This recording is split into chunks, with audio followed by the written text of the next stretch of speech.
And welcome back, everybody. Our next guest is the author of WeCommerce, and she joins us today for a look at her book and the work to spread education on the economy.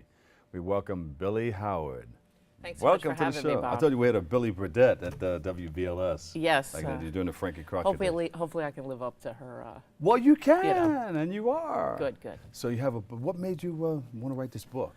Well, post-2008, I really felt that the world had entered this massive period of transformation, perhaps one we haven't seen since the Industrial Revolution. Yeah. And everything changed. You know, there was a loss of confidence in big business, in big government. And in its place, you know, we've started to really trust one another and really look to one another to make a difference and kind of forge a way forward to a better tomorrow.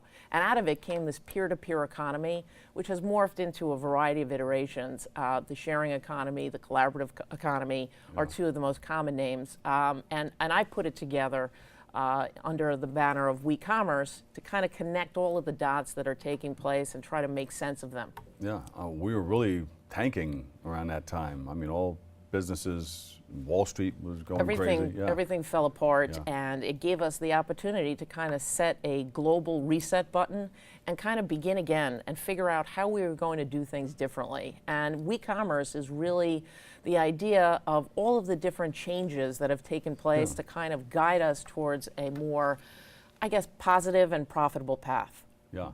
Well, big difference between then and now. Massive difference. I mean, we've seen an enormous change since 2008 through this peer-to-peer economy. You know, businesses are being built around the idea of shared ecosystems where communities, you know, technology providers, platforms, they all work together to create new types of business. Sure. And I think the most critical change that's happened is that it's an opportunity for entrepreneurs to take advantage of a passion they have, marry it with technology, and use this opportunity to share it with the rest of the world. Are consumers a little more comfortable today than they were in 2008? Consumer confidence is definitely trending up, and there are a lot of reasons for that.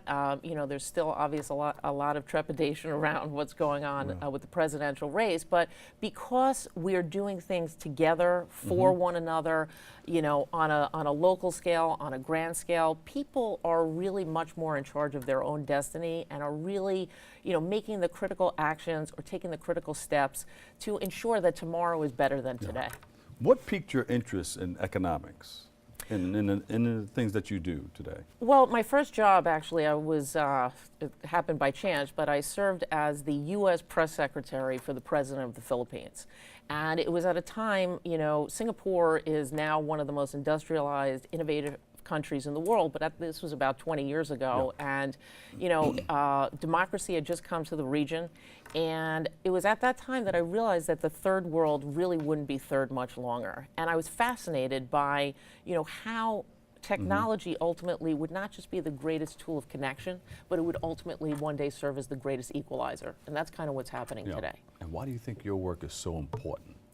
Well, I don't think my work is necessarily so important. I think a lot of the ideas in the book are very important because, as I said, I think everybody today has a chance to use their creativity, find a passion within themselves, and really leverage this environment to be their own boss, to be their own entrepreneur, and to really chart their own destiny. You know, it's going to be very unlikely with, you know, millennials and Generation Z coming up behind them that they're Generation Z. Yes, you hopefully. I get it, I got you. Hopefully it's not the last generation, as you said. But, you know, everything is shifting, and it's very, very unlikely that people are going to graduate from college or graduate school and have one job or one career or work for one big entity for the rest of their lives. And WeCommerce is really a playbook to understand how to take advantage of all the different opportunities or turn challenges into opportunities to really chart a best future for yourself and also find a way to contribute. That's a big change that's taking place. People are not only acting for themselves, they're acting in the best interest of everyone. And that's what WeCommerce is about. It's about the idea that we're really all better in service of the collective we than the singular me. Yeah. So when you sat down, you said, I'm going to write this book, and I want people to understand that this is what this is about. Explain.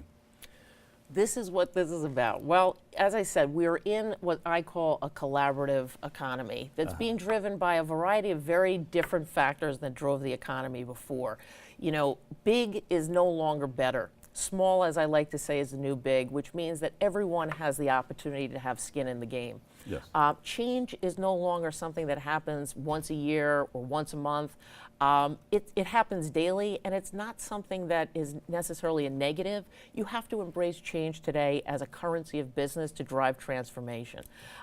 Creativity is at an all-time high as a currency. So is purpose. So the reason that I wrote this book and why I think it's so important is I think that people realize that there are a lot of things that are so different than they were 8 years ago, 10 years ago, 20 Sure. years ago.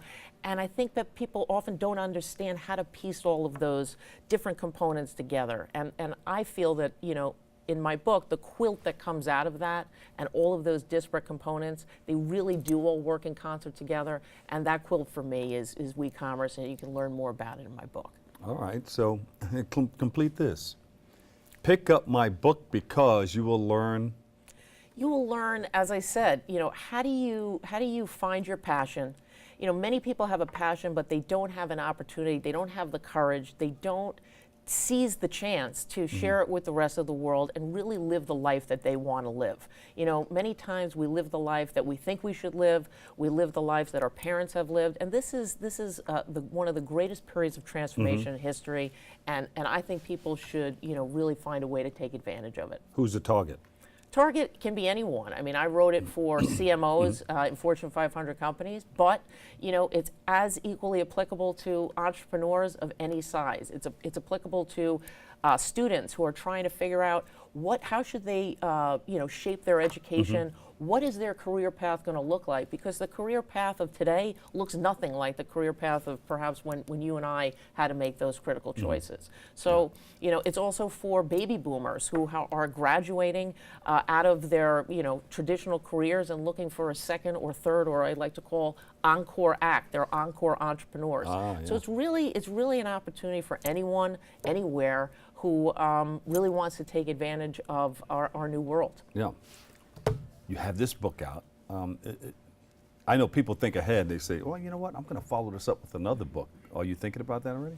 Well, to be honest, I wrote the book, you know, it came out last December, but I sat down to write it 3 years ago, and I'm amazed that what I said 3 years ago is first coming true today. So I'm super excited to see how it continues to play out.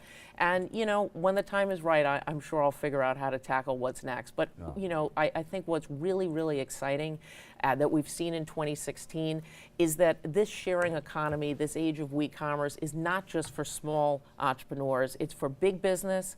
You know, GM investing in a startup like Lyft to reimagine what the future of how we move, you know, what that looks like, is equally as relevant as, you know, a sharing economy platform like TaskRabbit. So I think that shows you the breadth of what this new environment has to offer, and that hopefully anyone can take advantage of it. Ready for some speaking engagements? I'm looking for them. Yes, I would love to continue doing that. We started it, and it's something I'm passionate about as well. How do we reach you? You can reach me on my website, which is branthropology with an IE at the end, .com. I'm Billee at branthropology.com. On Twitter, I'm at mashuptweet. And you can reach me in any of those ways, and I'd love to connect with you. I love it. Give her a big hand, everybody. Billee Howard, author, WeCommerce. Thank you so much. Thanks for having me. All right.